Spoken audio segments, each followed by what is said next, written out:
Burnett, Nathan Lawrence. He's a freshman coming in with a mark of 34-1. So both of these wrestlers over the 30-win mark this season.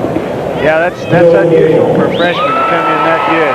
Of course, if you look at the rankings all season long, the top 6 guys in this weight class in Class 321A have been freshmen and sophomores. And, of course, we know Bill Gable from last year. He won the 103-pound state championship. And, of course, Lorenz we've never seen before because he's a freshman. Billy Gable coming in with a 30-win and 2-loss mark. He is in the green singlet. Lorenz from Harrington in the maroon or dark red. And right away they're going for the mat. Gable trying to get a handle on that ankle. They like working those legs in St. Francis. Yeah, they like that cradle too, and of course Billy just trying to get up there and wrap those legs up and throw that cradle in where he can get a takedown out of it. We might mention we've so far been talking about rankings. That's the Kansas Wrestling Coaches Association rankings. These are the last rankings before the regionals. They have nothing really to do with the seeding or the drawing of this tournament, do they? Nope, and they don't have a whole lot to do with the outcome usually either. But we mentioned them to kind of give you a perspective of how the season developed. These are polls that are rankings that were developed by the coaches, so it kind of gives us some perspective, but it doesn't affect how these brackets are drawn up for the tournament. Again, it's a drawing that they do before the tournament. We're at a minute 11 in this first period, 2-0. The wrestler from St. Francis, Billy Gable, out in front.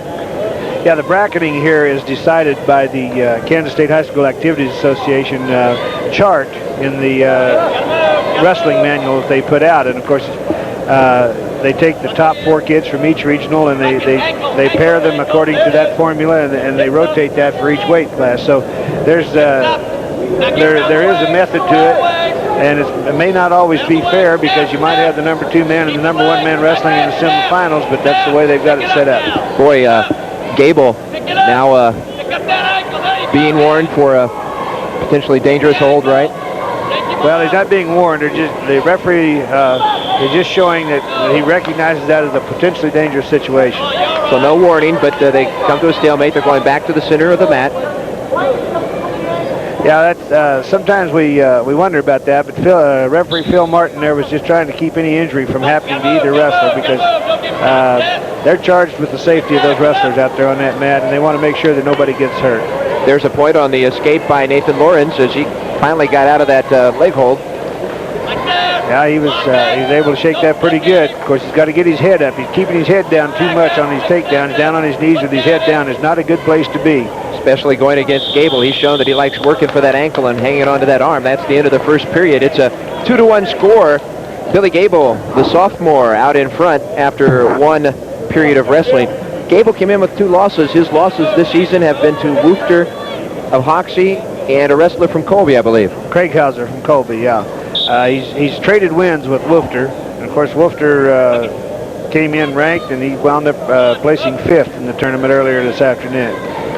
Working from on top in the second period is Billy Gable, the coach's son. Larry Gable, in his 20th year, he has 4 state titles under his belt, and St. Francis as a school has 13 state titles. So needless to say, there's that tradition at St. Francis. I like something in an article that I read from the Hayes Daily. Terry Gaston wrote it, talking about Hoxie and just wrestling in general. He used the word experience, youthful enthusiasm, lots of qualifiers and tradition. Those words seem to be the ingredients for winning a state championship, and I think Hoxie took it to heart. Yeah, they sure did. Sure seems to work that way anyhow. If you've got all those things, your chances of winning it are a lot better. And as we mentioned, St. Francis has quite a bit of tradition. Not that many qualifiers this year to the finals, but we've got one, a sophomore. Again, last year's state championship at 103, and he really seems to be in control of this match. And if you remember last year's tournament, St. Francis brought 3 boys. All 3 of them were in the finals going for championships. So that's pretty good use of your manpower. Of course, St. Francis has a tremendous tradition. I remember when I was in high school, we were scared spitless whenever we had to wrestle a St. Francis kid. And that probably wasn't a pretty sight, huh? No. Let's see, they went out of bounds, 44 seconds left in the second period. Still 2-1. Billy Gable out in front, and we have a timeout, an official timeout, a bloody nose or some type of a face problem. Now, there's no timeout charge to the wrestler when it's when the problem is bleeding, And you'll notice we have people coming over from the side to take care of that. The last few years with the age problem and everything, the blood issue has become a real problem in wrestling, and they want to make sure they get all the blood cleaned up and make sure nobody has any possibility of infection. And we've got a great group of athletic trainers at Fort Hays State University. They just do a tremendous job for the athletic department and the team and the players here and the competitors at Fort Hays State University. Might mention this is at Gross Memorial Coliseum. Home wrestling mat for Bob Smith and his Tigers. A lot of great stuff coming up at Fort Hays State. We'll talk about it this evening. Basketball, baseball, you name it, it's going to happen on this campus. 1A state basketball tournament a couple weeks away, too. It'll be right here at Gross. We're starting up again, 37 seconds left in the second period. Still 2-1. Gable out in front, the sophomore, really working on the freshman from Harrington right now, and seems that he has been on the offensive so far. And I'd have to think that Lorenz is very well aware that Gable likes to get that arm underneath the shoulder and the head and grab that leg and try to cradle him down.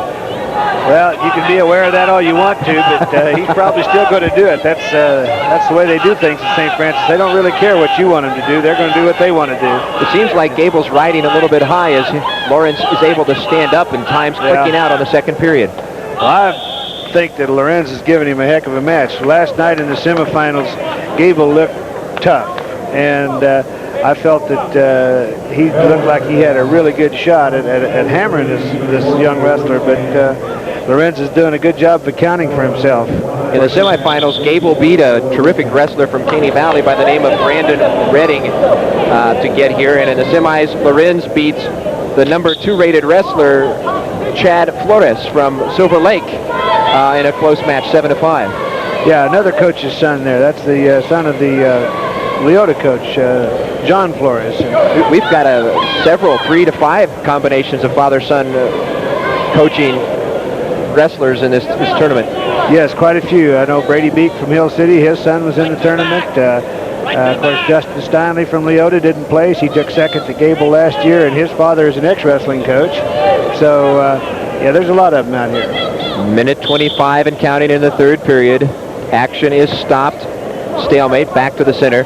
Again, going down on all fours in the center of the mat at this Coliseum at Fort Hays State University is Bill Gable.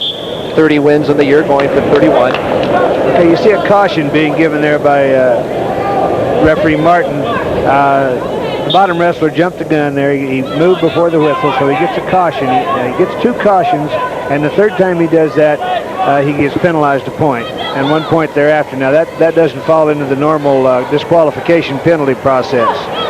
Gable got an escape there, so now he's got a 2-point lead.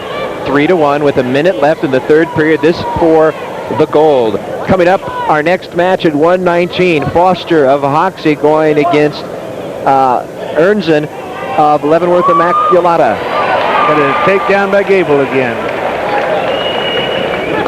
That makes it 5-1. Boy, he's likes to work from underneath, I think. Well, Gable was getting a lot of movement in there, and of course that's one of the keys to takedown. If you can get a lot of movement and reverse yourself and keep the other guy off balance, eventually you're going to get him. 35 seconds left. He seems to be in control. Chad Flores of Silver Lake finished third. Brandon Redding of Caney Valley took fourth. Jason Woofter of Hoxie fifth, and Corey Dobson of Plainville took sixth. So again, 6 medals this year. Last year they went to 6 places.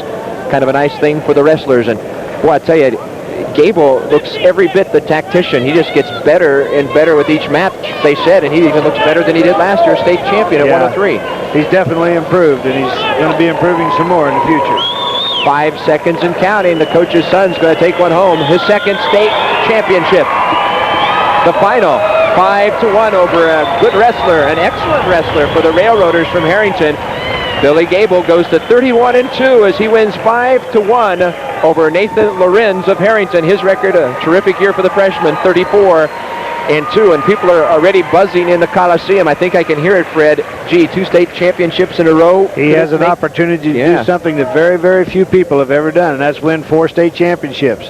And we're going to hear more from this young man from Harrington, too. Pretty impressive. And again, he is just a freshman, but a terrific match there. Gable, so strong on technique, prevails. Time now for 109.